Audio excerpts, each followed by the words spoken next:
For individuals with insulin resistance, whether you're diabetic or not, again, a lot of the healing begins to happen at the 24-hour mark. So if every day you're stopping your fast at the 24-hour mark, you're really only chipping away at things. You're going to get some results, of course, at the beginning, but it's going to peter out after a month or 2 months. It's going to stop. And in some ways, it can actually make things worse.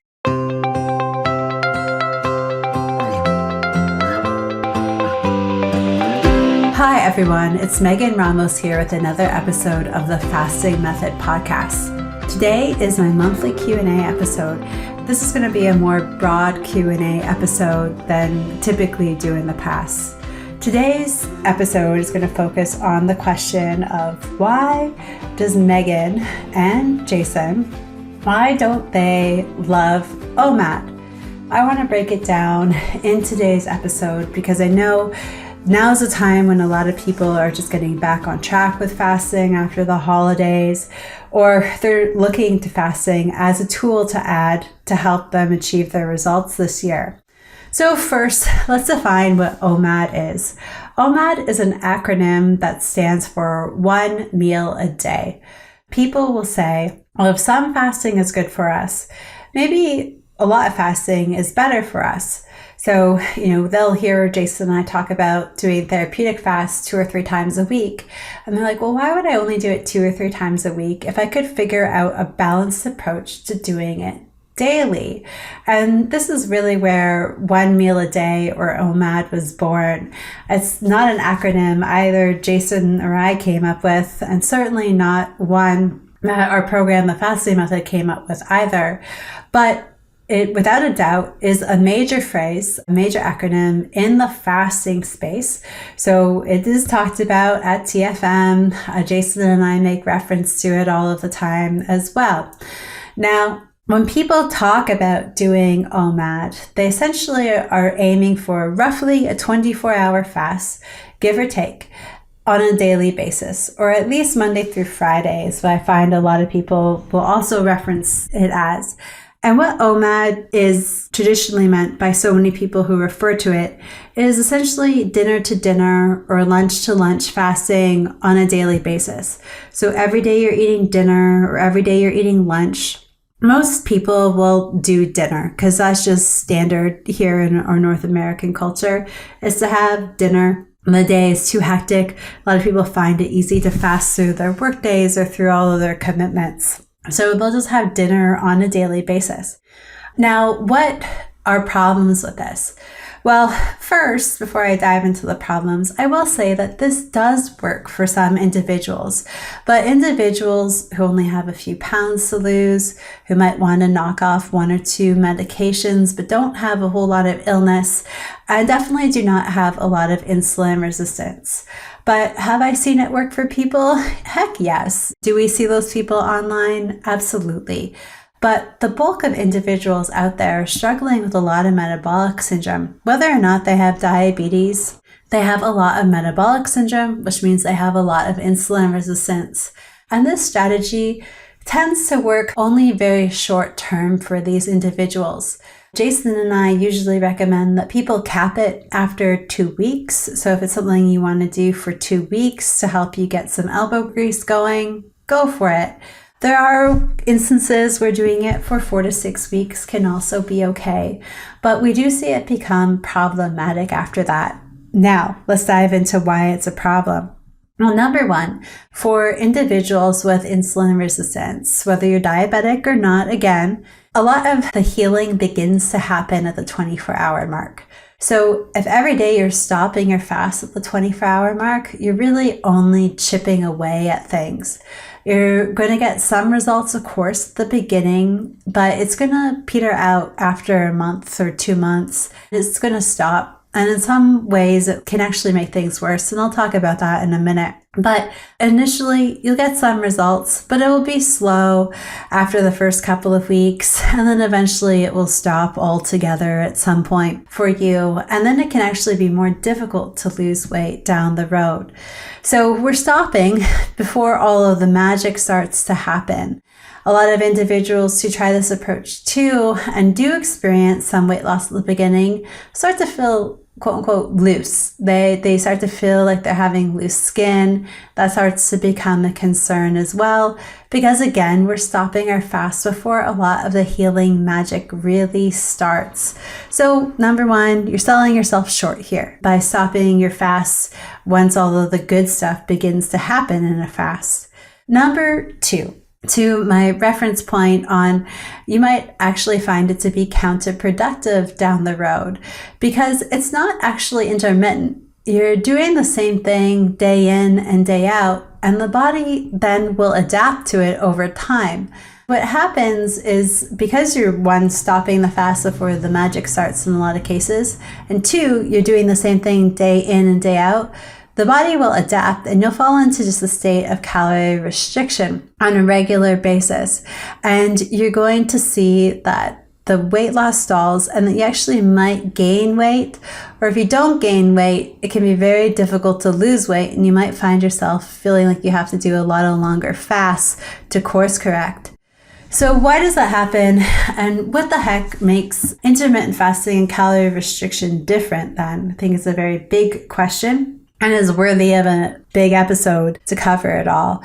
So imagine you have your household. Every household, for the most part, has a budget, and we live within that budget. But sometimes things happen, and our budget in our household might get reduced, say about by 30%.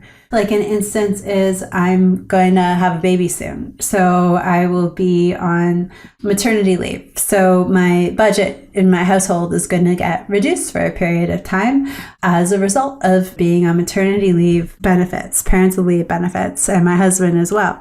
So our household budget is getting reduced. This happens to all families for a variety of reasons. It can happen to us. What we have to do is figure out, what do we need to do to adjust to that new budget? So say your household budget gets reduced by about 30 or 40% on a regular basis. You might go into debt at first because it takes you a while to pivot, especially if that budget reduction happens very quickly and you're not able to plan for it. So you wake up one morning, your budget's just reduced, you have bills that are already due, you might fall into some debt. But what you figure out over the subsequent weeks or months is how to adapt to that new budget. Maybe you start taking public transit and sell a car. Maybe you downsize. Maybe you cancel some streaming subscriptions. Maybe you just start buying food that's on sale versus what you want, or you shop at different stores to save some money. But the bottom line is you figure out how to reduce your expenses to match up with your new budget. So if your budget's down by 30%, you figure out how to reduce your expenses by 30% to stop going into debt, because too much debt can be catastrophic, right? So we don't want that to happen. So most of us figure it out. It's exactly what happens to the body when you reduce down to a caloric intake every day that's the same day in and day out that your body can still function on. Most people that end up doing one meal a day have somewhere around the ballpark of about 800 calories, give or take, on a daily basis. That is still sufficient for our body to figure out how to function on. Even when we look at like fasting mimicking diets, and we do our fasting reset once a month that permits up to about 400 calories a day. There's a certain caloric threshold that our body just can't figure out how to survive on alone. So when we look at these fasting mimicking approaches, they focus on very low caloric intake on a regular basis that still forces our body to enter into a physiological fasted state. But when we give our body enough calories that it can stop from entering that physiological fasted state and just stay in the calorie restricted state where it can slow down bodily processes and cut expenses to match budget, it's going to choose that path. So when we're having that one meal a day and it's sort of in that 600 to 900 calorie zone, our body can figure out how to cut expenses to match that budget without activating a true physiological fasting response. So what happens is at first you do that caloric intake to that one meal, and you fall in that meal, your ballpark 600 to 900 calories a day, and your body figures out how to adapt doing that day in and day out. It slows down spending from cognitive function, cardiovascular function, respiratory function, reproductive function, if you've got that going on. And men have that going on well into late life, but it can really screw up. It can cause early perimenopause, menopause complications, postmenopausal problems. So it's a problem regardless of our age or our gender throughout our lives. But if we figure out how to cut expenses from all these different systems in our body to match our new dietary spending budget, so we'll lose some weight at first because we haven't cut expenses yet. It's happened suddenly. Our body hasn't prepared for it. So we'll lose some weight. We'll see the scale drop 10, 15, 20 pounds, maybe 25 pounds. And we'll think, oh, geez, this is so easy. This is so sustainable. I'm getting great results. And then bam, it stops working. And then we might actually see weight come back on. We're not feeling good either. And that's because now our expenditure matches our budget and we're not going into debt anymore. And because things are slowing down, we're stealing things like cognitive function, cardiovascular function. We're not feeling so hot either. And then this just becomes like every other diet. Now, physiological fasting. What happens when we don't give our bodies enough of a budget that it can figure out how to cut expenses and match is that we do have a nervous system response. We activate our sympathetic nervous system, which produces these counter-regulatory hormones that do a ton of fasting magic. So you've heard Jason and I talk about how human growth hormone can be produced pretty wildly, actually, when you're in a fasted state, regardless of your age, in levels that we don't see outside of childhood and adolescence. And this human growth hormone helps us shed the body fat that we have, it helps us protect our lean mass and our muscle mass, helps us course correct things like osteopenia and osteoporosis or prevent against it as we get older, and things like sarcopenia, muscle wasting. It's pretty cool. We talk a lot about noradrenaline that's produced when we're fasting. That's another counter-regulatory hormone that helps us shed body fat, maintain our resting metabolic rate. So we might be giving our body a couple hundred calories a day when we're fasting. But what happens is when we are able to produce adequate human growth hormone and noradrenaline, what we do is we make up that energy budget. Say our body's budget to function optimally is around 2,200 calories a day. We open up our savings account from the bank with these hormones. They enable us to unlock our fat cells. And we know we have a lot of stored fuel as fat that we can liquidate. And that's what we're trying to do. We're trying to liquidate our stores of this. And we end up maintaining our resting metabolic rate as a result, rather than decreasing it. Because once the body starts a physiological fasting response and it starts to tap into our fat stores, it realizes quickly how much we have to tap into. So we don't need to reduce our budget. We've got a huge savings account. We've got this really big savings account, and we're trying to deplete it all. It's just a little bit counter to what we try to do in real life, but we want to deplete it all. So we don't need to lower our resting metabolic rate.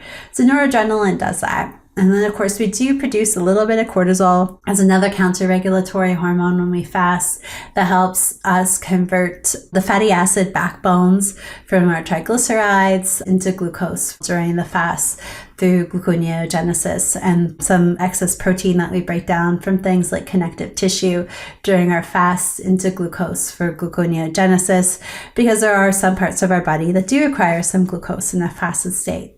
It's this nervous system activation from our intake being so drastically low that we can't end up just slowing things down enough to match our budget. We have to activate this physiological response. One of the best ways to do that is to create variation. So every 2 or 3 days, having things look different than the next 2 or 3 days, or the next day or two at least. So this variation is really important. So this is where the intermittent part plays a role versus doing things that are the same day in and day out with the same caloric intake day in and day out. Often a lot of the same foods day in and day out. There's not variation there, and it's usually sufficient enough for us to end up in this calorie restricted pitfall, which we want to avoid doing. Now, I understand so many of you out there are just like, I can't do these longer therapeutic fasts that you guys talk about, at least not on a regular basis. There's stress going on. There's other physiological stuff going on where it becomes challenging. We can't be consistent with it, and consistency is key. And there are variations of OMAD that do work really well. One variation that we promote at the Fasting Method is doing the 30-hour fast 3 times a week. So 30-hour fast is still skipping a couple of consecutive meals, a few consecutive meals on a regular basis, but you are still having 1 meal a day throughout the weekdays at least. So you do 1 meal a day, but you do a different meal each day. So here's an example. Monday you would have lunch, Tuesday you would have dinner. That's roughly 30 hours of fasting. But then Wednesday you have lunch. That's like 16 hours of fasting. And then Thursday you have dinner. That's another 30 hours of fasting. So you're having 1 meal a day, but you're alternating between lunch and dinner for that meal. And you're creating these varied periods of fasting. Shorter fasts where you're getting in more intake in a 24-hour period, and longer fasts where you're going the whole 24-hour period and beyond with another 6 hours or so of fasting. So I'm a huge proponent in doing this style. You can still have 1 meal a day, but you're varying it up. It's still going to cause your body to induce that physiological fasted state, get all of those great benefits, and maintain your resting metabolic rate. People typically do this 30-hour fast 2 to 3 times a week. If they do it twice a week, they'll typically throw in a 24, and then they try to have a couple of days or at least a day with multiple meals just to really shake things up. People love this protocol or they don't love it. But even if you're someone who doesn't love it because of the lack of daily consistency, it's actually a great plateau buster, especially if you're someone who's been doing a lot of longer fasts and is just thinking, I'm not really getting results right now. Sometimes our bodies need a bit more of a protein infusion, need a little bit more of a fat infusion or some micronutrients. And the answer is to actually eat more. But we don't want to pivot all the way to time-restricted eating. We don't want to lose some momentum. So pivoting to the 30-16 style fasting, where you're having 1 meal a day, but changing what that meal is on a daily basis for a couple of weeks can really help us get out of a gnarly plateau. So the answer isn't always, hey, I need to do 10 days of fasting. The answer sometimes is I need to eat more, but in a really creative way that's going to keep my body guessing and throw my body off. So I love this strategy for helping people break through the plateau. Even if they don't love the strategy for a couple of weeks, it can really help get people out of a lot of sticky situations, and they don't end up feeling like they need to do these like 10, 15 day fasts. Now, all of you know I love a good extended fast for the right person and the right set of circumstances. And generally I'm quite supportive as long as someone's medical team's on board. But sometimes the answer actually lies in them needing to give their body more nutrients, and the 30-16 can come in handy.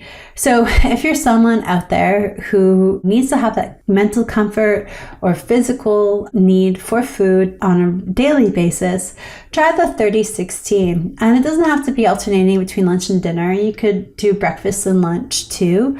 You can even do breakfast and dinner and flip things that way. You get a bit longer of a fasting period as well. Get closer to 36 hours versus 30 hours. So they're great ways to mix things up. Again, with the breakfast and dinner thing, a lot of people think it needs to be consecutive meals. It doesn't. Like if it's easier for you to eat at home rather than eat on the go or at work, and skip lunch, then having breakfast and dinner and alternating between those, Monday breakfast, Tuesday dinner, you're getting in the 36-hour fast. You're still having one meal a day. How cool is that, right? So you are getting in some of these longer fasts or these quote unquote overnight fasts, but you're still having one meal a day. So you can stretch in these 36-hour fasts with having one meal a day too, and that be a super strong power flex for getting into therapeutic fasting and tackling a lot of these insulin resistance related issues. So those are my tips on how to do one meal a day successfully in your favor of doing it. The last thing I want to throw out there is to really utilize the number of hours of fasting versus some of these acronyms. We found that it definitely helps people be a little bit more intentional with their fasting days, to use a certain number target versus just sort of a number of meal targets. So try to stick to language like 24, 30, 36 hours of fasting done 2-3 times a week. It does make a big difference in outcomes we've found, and just sort of how it affects the psyche and making our fasting a little bit more structured. When we are doing less fasting overall, it is important to make it pretty structured so we do optimize the benefits that we get in the shorter period of time. And then being consistent with those, the cumulative effects are really, really powerful. So that is really the lowdown on OMAD and how it can fail you or how it can serve you right. Now, I want to talk about some instances where you might find like dinner to dinner fasting to be okay in the short term. So again, we really kind of limit people to doing it to a couple of weeks. There have been some extenuating circumstances where people do it for a month, like around Ramadan time. We'll have a lot of people do it for about those 30 days. And it seems to be okay in that short period of time. Really would never want someone to do it longer than 6 weeks. And 6 weeks is usually sort of some type of post-op recovery strategy when someone might be on antibiotics or painkillers or both for an extended period of time after surgery to help with recovery.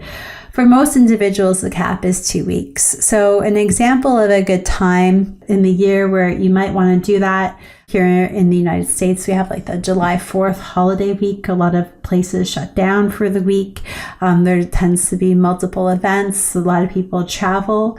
So during that particular time, for that week period, doing one meal a day can be beneficial, where you're doing regular 24 hours of fasts. If you find that that helps you kind of keep a cap on things. Another time here would be Thanksgiving week, for example. You have meals with your family, significant other families, friends. Kids tend to be off school for at least half the week, if not the entire week. So you're out of routine for an extended period of time. Then that week, if you find that doing one meal a day, daily 24-hour fasts, gives you more of a security blanket, then that's totally fine. A lot of people do that kind of between Christmas Eve and New Year's Day as well, because multiple meals and social events, and it's just easier and gives people sort of that control and does help minimize the number of times we're spiking insulin over a potentially dangerous period where there's lots of carb and sugar and temptation, exposure, and just lots of opportunities for eating all day long, then that's fine. So there are these isolated times throughout the year where someone just has like a really stressful week or a week post-op, for example, where it seems like this would be a good fit just to help them manage some of the medical side effects and things coming out of these procedures.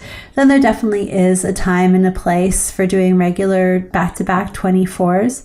But typically, we would not recommend more than 3 to 4 24-hour fasts over a week period. And when someone does 24s, I wouldn't necessarily ever recommend more than 3 back-to-back at a time. So if you were someone who was doing 4 24s over the course of 7 days, you could do 3 back-to-back, take 1 or 2 days off, and then do your 4th one. In last month's episode, in the past couple of episodes I've done, I've talked about batching 24s. So doing 2 24s, taking 1 or 2 eating days, and doing another 2 24s for a total of 4 a week. And I think that that's a pretty balanced strategy that can generate a lot of results. But other than that, I really wouldn't do 24s more than those 4 times a week on a regular basis, just to create that ebb and flow and variation, and to do our best to protect the resting metabolic rate so we don't end up lowering it, and that we are able to preserve more of a physiological fast response with some of the shorter fasts like 24s on a regular basis versus cutting it out. So even on those days, you might have one meal, you might have 750 calories, but on your eating days, you're having 2,500 calories. That's still a big variation. And that is still going to induce a physiological fast result because you are maintaining your resting metabolic rate high at that point. So I hope this clarifies things more than it provides confusion. Let us know, and we can always do a follow-up episode if needed. You can always reach out to support@thefastingmethod.com. All right, everyone, thank you again. I'll see you next time. Happy fasting.